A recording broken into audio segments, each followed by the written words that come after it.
The sun was bleeding across the desert horizon, painting the rocks gold and rust. When Ethan Cole rode his horse through the narrow canyon of Red Mesa, 20 years had passed since he'd last heard the sound of Apache drums echo through these lands. Back then, he'd been a young man with reckless courage and a half-healed heart. Now his hair carried the color of ash, his beard rough as the land he rode through. The war between settlers and tribes was long over, but the ghosts remained, echoes of screams, smoke, and one memory that never left him.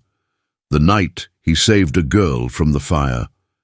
He had been 20 back then, a boy pretending to be a man, guarding the railroad construction site near the canyon when an Apache raid struck. The attack wasn't what people said it was. It wasn't savagery, it was desperation. The tribe was starving, their land stripped away. Ethan had seen a little girl running through the firelight, her ankle bleeding, her black hair tangled with feathers. She was terrified. When a soldier raised his rifle, Ethan acted before thinking. He shot the rifleman's hand, grabbed the girl, and carried her into the forest. She'd looked up at him through tears and whispered in broken English, "Why? Help me? Because you're just a child," he'd said. He'd tended her wounds, given her his mother's necklace to calm her, and left her by the river near her people's camp. She turned once, eyes full of something between fear and promise, and said, "I will not forget you, white cowboy." He never thought he'd see her again. Now, as his horse trotted through the silent plains, a wind rolled across the sand, carrying the scent of sage and smoke. He stopped. Something was wrong. In the distance, dust rose, like riders coming. His hand instinctively went to his revolver. Then he saw her. She rode a painted horse, her long hair braided with beads and feathers, her eyes fierce but soft. She was dressed in buckskin, adorned with turquoise stones that caught the sun. She rode like the wind itself. When she stopped before him, the horse snorted, and her gaze locked onto his. For a moment, time collapsed. 2 decades vanished. "Ethan Cole," she said, her voice steady but trembling with emotion. "You once saved a dying Apache girl from fire. Do you remember?" He blinked. The world spun. "You?" he whispered, dismounting. "It can't be. My name is Ayanna," she said. "I came to marry you." The words hit him harder than any bullet. "Marry me?" he echoed, laughing in disbelief. "Miss, I think you got the wrong cowboy." "No," she said, taking a slow step closer. "I promised my spirit. 20 years ago, when you saved me, my tribe's shaman said my life was tied to yours. He said one day I'd repay the debt. I was a child then, but a promise is sacred." Ethan's hand trembled as he pulled off his hat. "You don't owe me anything, Ayanna. You've got your life, that's enough." But she shook her head. "I came across the desert for you. I found your name in the trader's town. They said the old cowboy who never married still worked the coal ranch by the canyon." Her voice softened. "You're that man, aren't you?" He sighed. "I was, once. Now I'm just tired bones and old regrets." "You're still the man who saved me," she said. The wind howled through the canyon like a memory. He saw it again, the night, the fire, the crying girl. He hadn't realized it back then, but that night had changed him. He'd left the army soon after, disgusted by the violence, haunted by her face. And now she was here, standing before him, alive, radiant and speaking words that twisted his soul. He led her to his ranch, an old wooden cabin surrounded by silence and dust. He poured her water, but she stood instead of sitting, studying the walls filled with faded photos and horse gear. "You never married?" she asked. "No, never found someone stubborn enough to stay," he said with a faint grin. "Maybe you never looked," she replied. He smiled, but it was weary. "Ayanna, marriage is a heavy word. You've got a life with your people. You belong where the drums beat and the stars sing." She stepped closer, her gaze unflinching. "And you? Where do you belong, Ethan Cole?" The question pierced deeper than she knew. He'd asked himself that for years. He didn't belong with the settlers, too wild, too scarred. He didn't belong with the tribes, too white, too guilty. He belonged nowhere. That night, as the fire crackled in the hearth, Ayanna told him stories of the years that had passed. Her tribe had suffered drought, lost land, lost hope, but she had become a healer, a keeper of stories. Her people called her the Girl of Two Worlds. She said she'd seen him in visions, standing alone beneath the stars. He listened, silent, the flickering light carving lines across his face. "Visions, huh?" he said softly. "Maybe it's just guilt calling my name." "Maybe," she said. "Or maybe it's fate." Outside, coyotes cried under the moon. Inside, two lost souls sat close to the fire, their eyes reflecting both pain and peace. For the first time in 20 years, Ethan felt the desert breathe again, but peace doesn't last long in the West. The next morning, he found hoofprints near the fence line. Fresh ones. 3 riders. Bandits, maybe. He'd had trouble before. Land thieves, drunk bounty hunters looking for easy prey. But this time felt different. When he returned to the cabin, Ayanna stood by the door, her bow in hand. "They were watching us," she said quietly. Ethan frowned. "You sure?" She nodded. "They carry guns. And hate." He loaded his rifle. "Then we'd better make them regret their curiosity." For hours they waited, tension thick as storm air. The riders came at dusk, rough men with scarred faces and bad intentions. "Cole!" one shouted. "You're sitting on land that ain't yours no more." Ethan stepped onto the porch, calm but ready. "You boys lost." The leader spat. "Not lost. Just collecting what's owed. The government sold this patch last winter. You're trespassing." "That's so," Ethan said. "Funny, I don't recall selling my own blood to the government," the man smirked. "Ain't personal, old man. But that squaw inside, she's worth more than the dirt under your boots." Ethan's eyes turned to steel. "You best take those words back before I make you eat them." The man laughed. "What are you going to do, Grandpa? Shoot us?" The crack of the rifle answered for him. The bullet hit the man's hat clean off, grazing his ear. The others drew their guns, but before they could fire, Ayanna loosed an arrow that sliced through the air, lodging in a man's shoulder.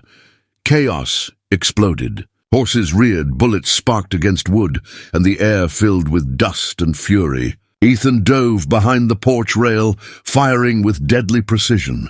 Ayanna moved like a shadow, her bow singing, her movements sharp and graceful.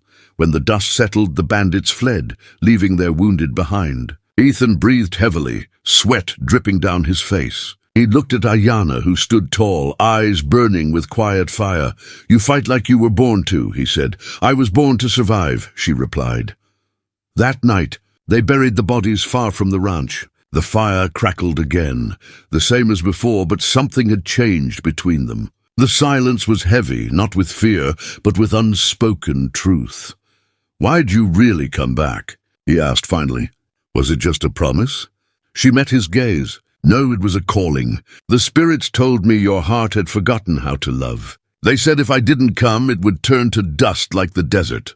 He looked away. "I've done things, Ayanna, things you shouldn't forgive."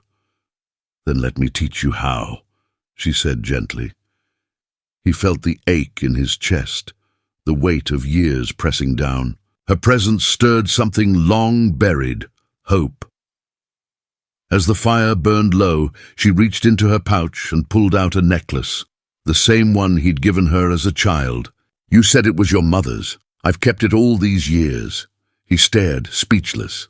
The memory crashed over him like a storm. You kept it?" "Yes," she whispered, "because it reminded me that there's goodness even in the darkest hearts." Tears blurred his vision. He turned away, but she stepped closer and took his hand. "Cowboy," she said softly, "I came to marry you not because I owe you, but because my heart chose you before I even understood what love was." The night went still. The wind stopped. Only the crackling of the fire remained. Ethan didn't speak, but in his eyes something old and broken began to heal. The morning after the gunfight came, with a silence so heavy it felt like the land itself was holding its breath. The horizon glowed pale gold as the first light touched the canyon walls, painting them with a color that looked too peaceful for a place that had seen blood just hours before. Ethan Cole sat on the porch of his ranch, a cup of black coffee steaming in his calloused hands. eyes fixed on the desert stretching out before him. Ayana was already awake, standing by the corral, brushing down his mare. Her hair caught the dawn like strands of copper and raven, and the soft hum that escaped her lips drifted through the morning air like prayer. He watched her, thinking how strange life could be. 20 years of emptiness, and then her. A promise reborn in human form.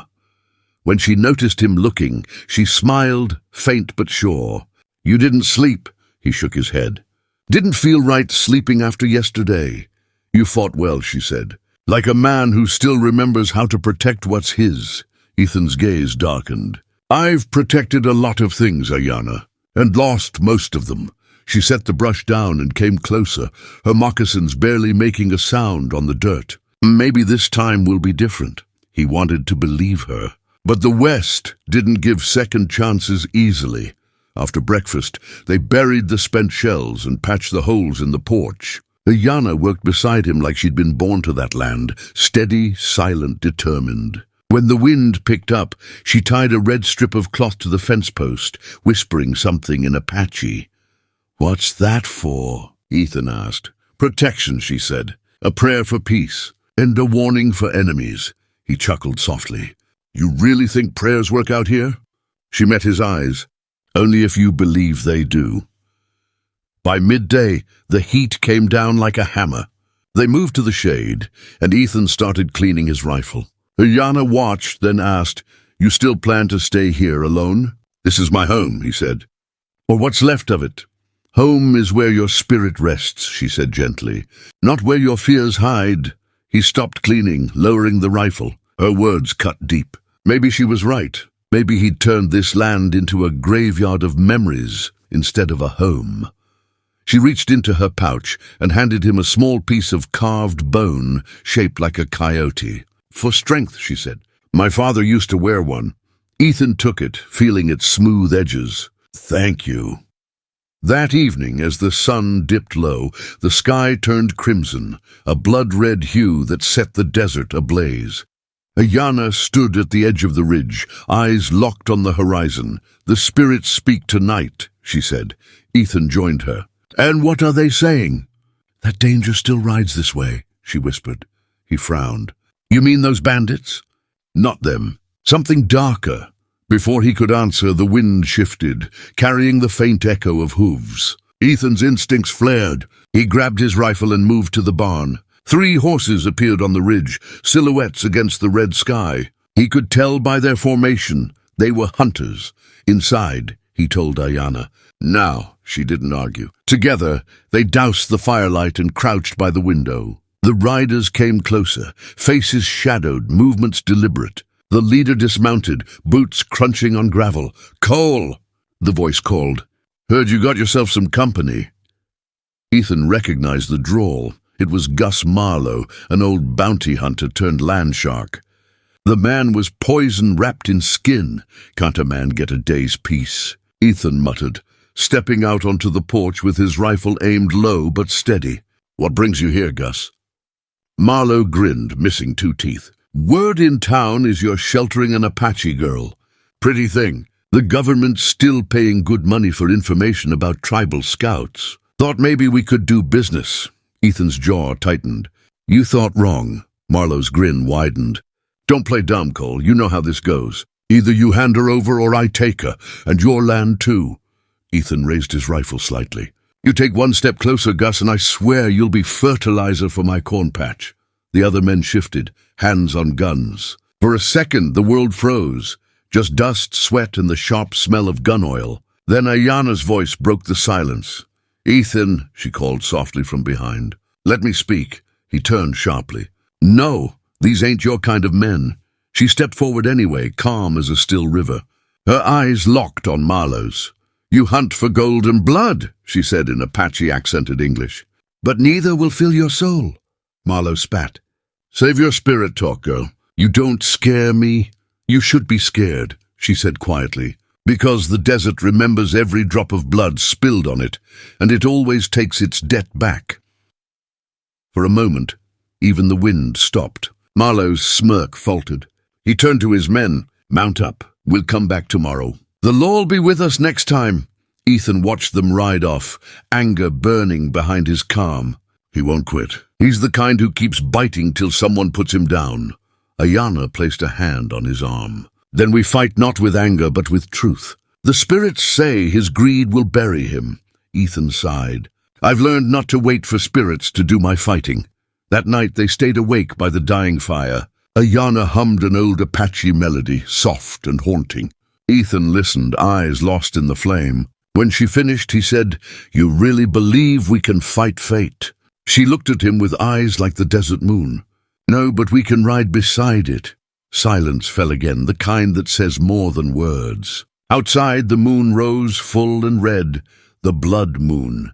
And under that eerie light, both of them felt it. Something was coming. Something that would test their bond, their courage, and their hearts. Ethan finally spoke. "If tomorrow brings trouble, I want you to ride south, back to your people."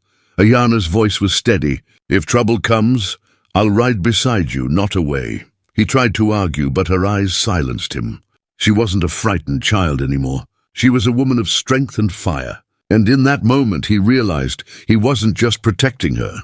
She was protecting him too. As the blood moon climbed higher, its light washed over them both, painting them in crimson glow. Two souls, one from the white man's world, one from the Apache nation, bound by an old promise that was now transforming into something deeper, something sacred. Ethan whispered, "You came here to marry me." "Why?" Ayana smiled faintly. "Because love is the only war worth fighting.